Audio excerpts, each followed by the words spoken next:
I'm Marty Stouffer, and this is Yosemite National Park, in the heart of California's mighty Sierras. Larger than the state of Rhode Island, Yosemite is home to many marvels.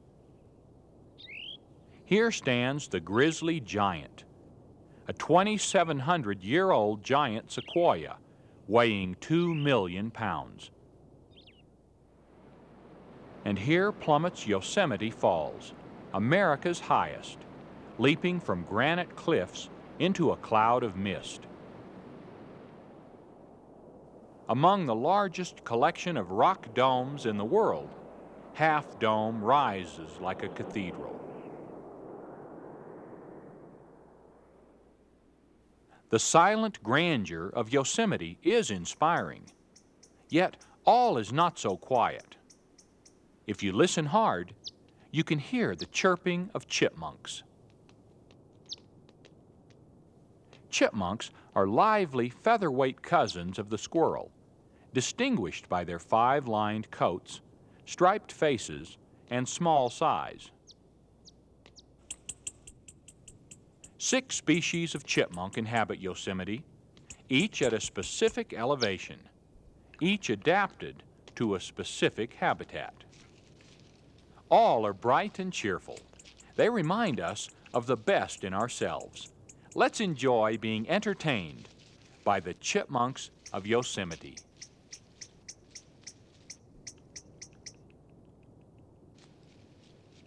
Our story begins in winter, when heavy snow blankets the high Sierras. Yosemite, located near the center of this massive mountain range, stretches from 2,000 feet up to 13,000 feet in elevation and catches its fair share of white precipitation. Some creatures remain active during the long, deep Sierra winter. The ermine's luxurious coat turns white, giving it the advantage of camouflage as it stalks its prey. But other animals become as dormant during the cold period as the earth itself.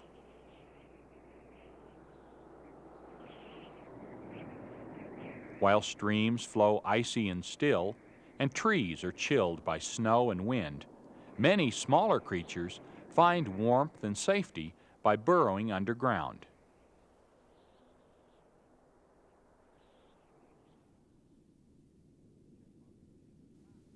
Chipmunks dig elaborate burrows up to 30 feet in length, and each chipmunk lives alone. At lower elevations, they sleep lightly, waking occasionally to feed on stored food. At higher, colder altitudes, their metabolism slows down even more, and they enter a state of true hibernation. This lasts from 2 to 5 months, until warmer temperatures waken the earth.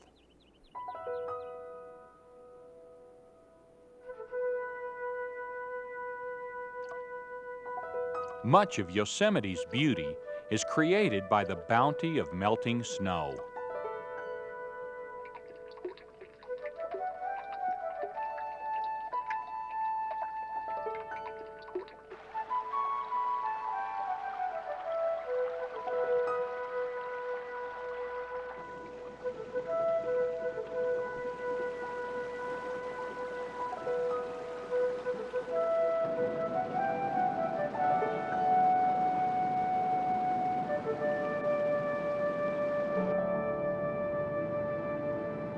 Yosemite Falls, highest in North America and second highest in the world, drops nearly half a mile.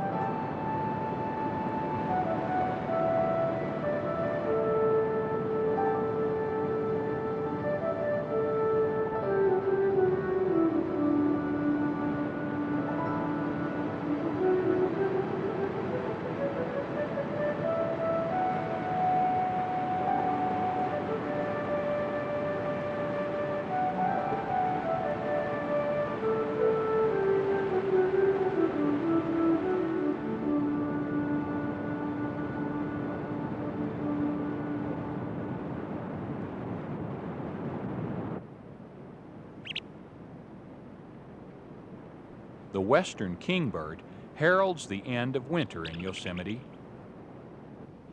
On the valley floor, mule deer no longer have to paw through the snow to feed. And from their burrows under tree roots and between rocks, the chipmunks emerge, hungry after their winter's nap.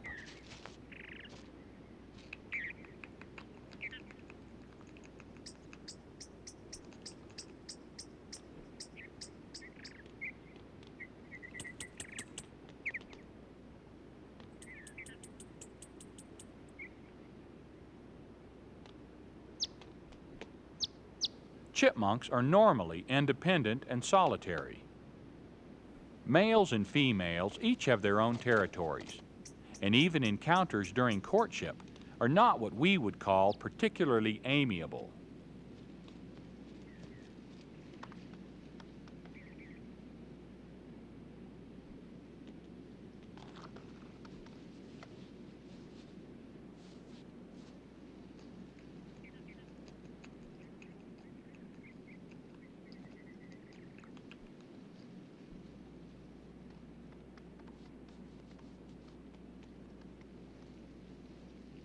The scent of a female in estrus may attract several males to her territory.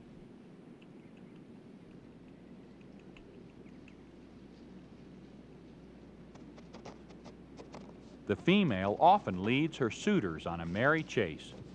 Sometimes these chases go on for hours, with the female using ingenious and amusing tactics to mislead her pursuers.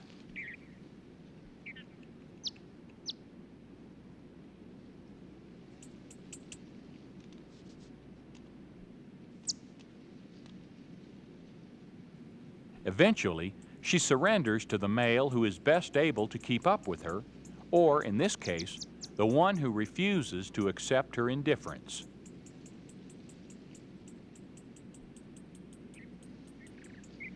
At lower elevations, where the climate is milder, chipmunks usually mate twice a year, in late winter and again in early summer, raising 2 litters before fall. At higher elevations, they mate only once.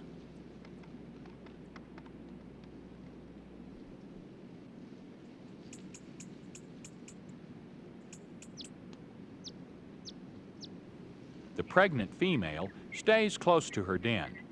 She has a month in which to prepare it for a new litter.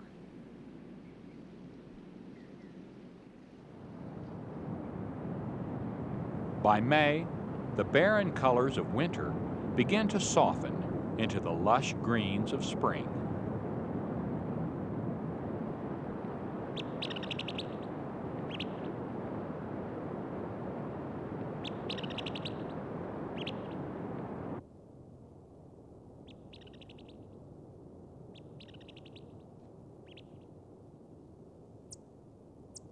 In higher glades and woodland groves, the chipmunks begin to forage and to groom themselves in the warm sunshine.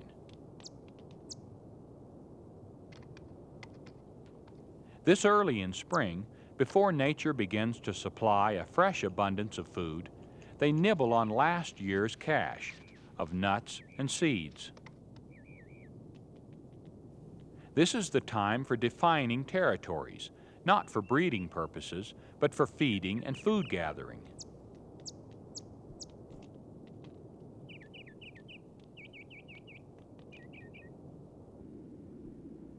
After a 31-day gestation period, the female gives birth to a litter of 4 babies, blind, naked, and completely helpless. She returns to the nest frequently to nurse and care for her offspring.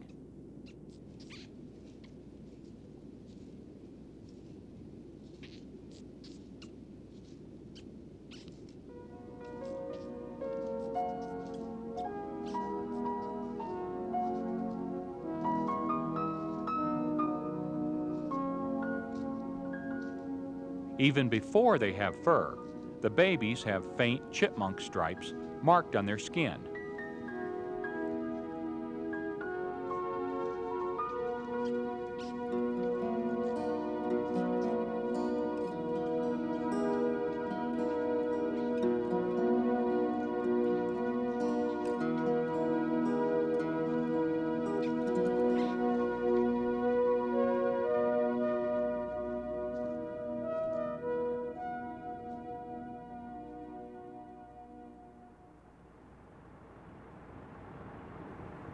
Yosemite is one of the most popular of our 48 national parks.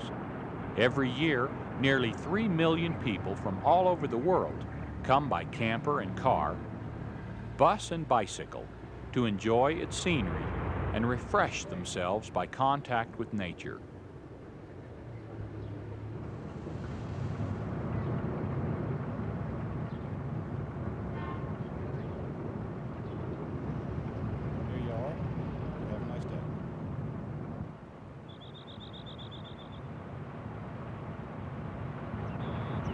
While some are satisfied with sightseeing from the road, many of Yosemite's visitors prefer hiking, picnicking, and rock climbing in the backcountry.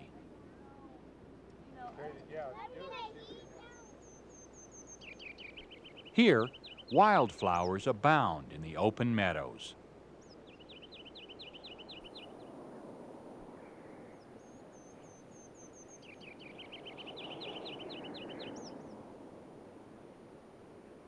From foothills to peaks, Yosemite boasts several distinct life zones, each with its own chipmunk population. At the lowest level, beginning around 2,000 feet, lives the Merriams. Between 4,000 and 7,000 feet are the long-eared, yellow pine, and Townsends. From 7,000 to 9,000 feet is found the lodgepole, and above timberline, the alpine. The Merriam's chipmunk thrives in the upper Sonoran life zone, feeding on insects, seeds, and flowers.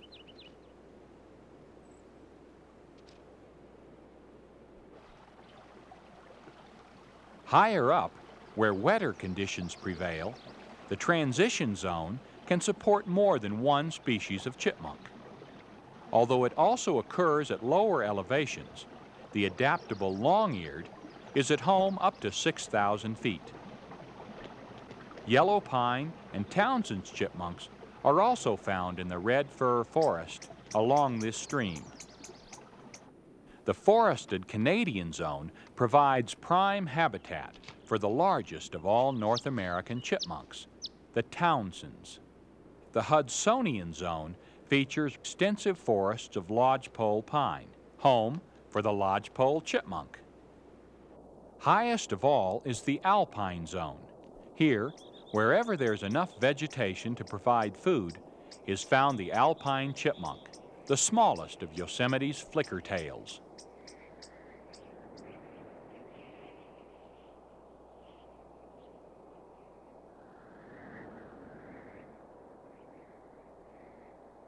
Just as chipmunks are found at every altitude in Yosemite, so they're found in almost every type of habitat across the country. And wherever there are chipmunks, the nuts and seeds they bury and forget germinate into new grass and trees.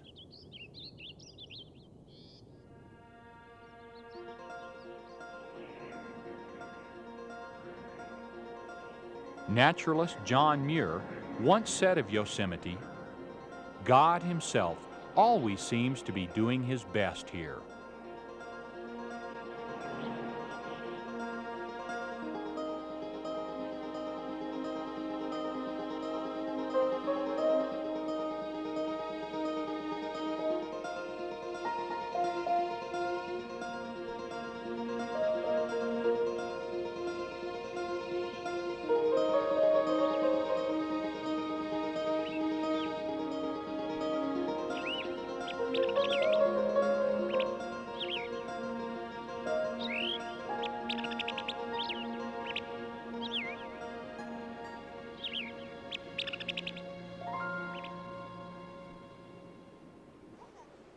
The vast number of visitors that come to the park each year says something about our hunger for the great outdoors.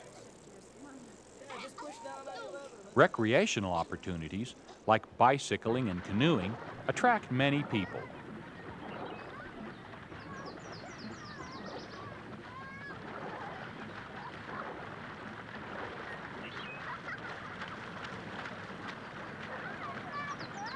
But people don't come to Yosemite only for recreation.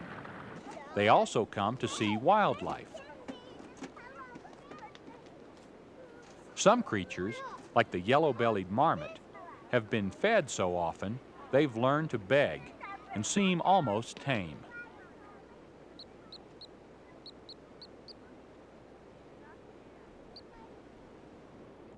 The golden-mantled ground squirrel, which resembles a chipmunk, sometimes keeps a reserved distance, but frequently it too ends up depending on humans.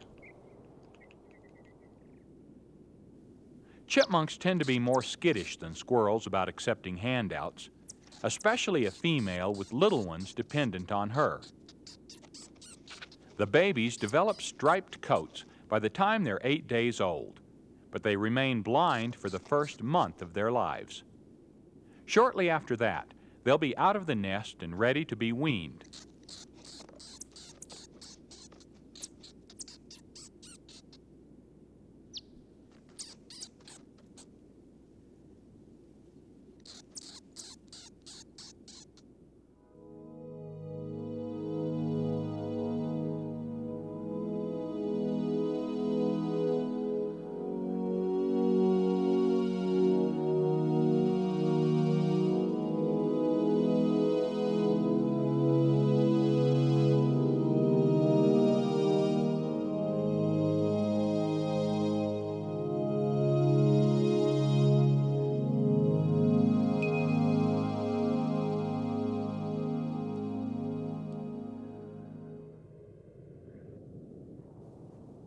The young chipmunks will discover many things that were unknown to their ancestors a century ago. For one thing, 100 years ago, there were few people on family outings. Well, this ought to be enough wood. Gee, Dad, that's a lot of wood. Yeah. Boy, you kids have really eaten a lot. I wish I would have packed more today. Yeah, but we're having fun. This food is really good. Yeah, thanks. As the mother chipmunk forages outside the den, her constant chipping encourages her offspring to follow her into the bright new world. But the little ones are reluctant to leave their comfortable nest and face the unknown.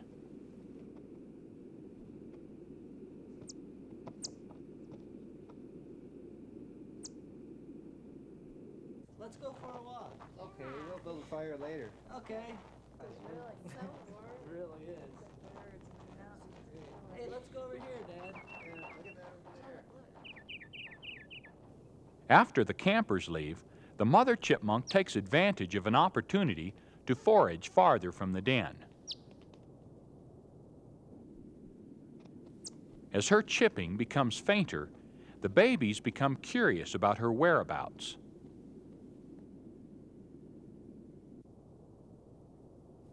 The boldest leaves the nest first.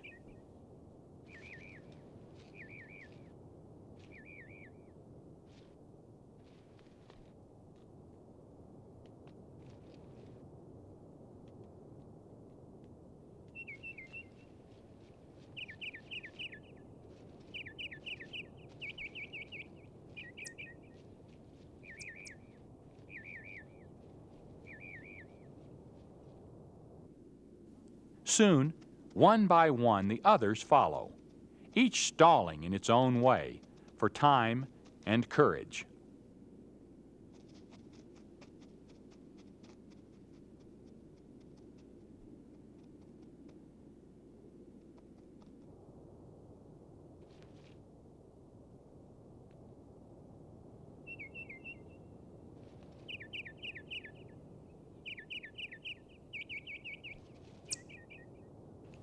Once out of the den, the babies lose no time exploring and are soon quite at home.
To a young chipmunk, the man-made world is indistinguishable from the natural one.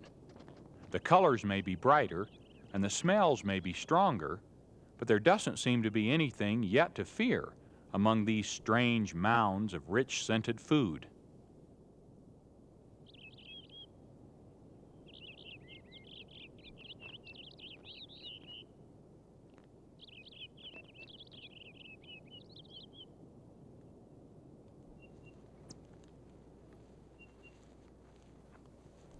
Luckily, there is nothing to be afraid of. Like most people, this family is delighted to catch a glimpse of the chipmunks and are pleased with the idea of sharing their picnic. But if humans themselves are harmless, their mechanical extensions can often be fatal.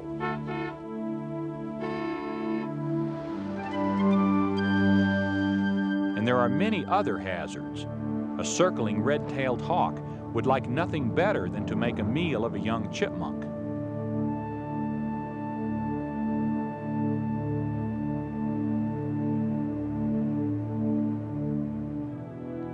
Chipmunks are called flicker tails for good reason, but the same tail that can be used to signal danger can also attract it.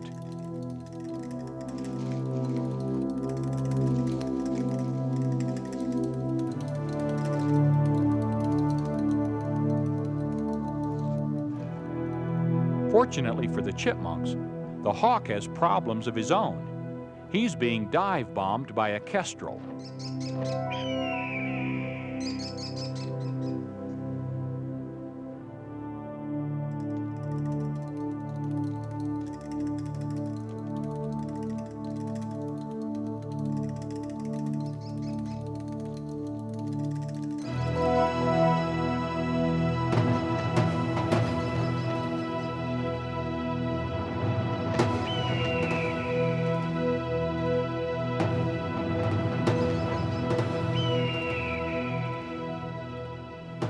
The kestrel's persistence pays off as it finally succeeds in driving the hawk away.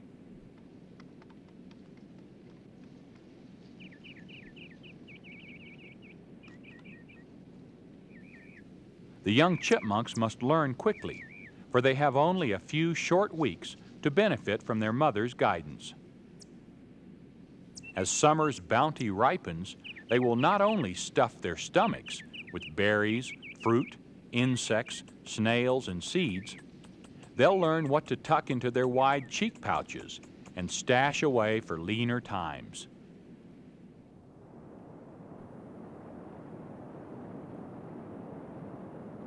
When summer comes to an end, so does the period of childhood for small mammals. This is a golden season in Yosemite, when the rock maples blaze brilliantly and the air is quickened with cold.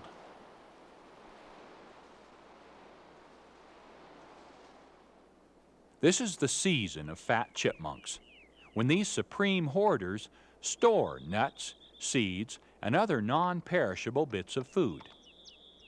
These mini stockpiles anticipate the coming cold, which will once again drive them into their warm underground nests for the winter.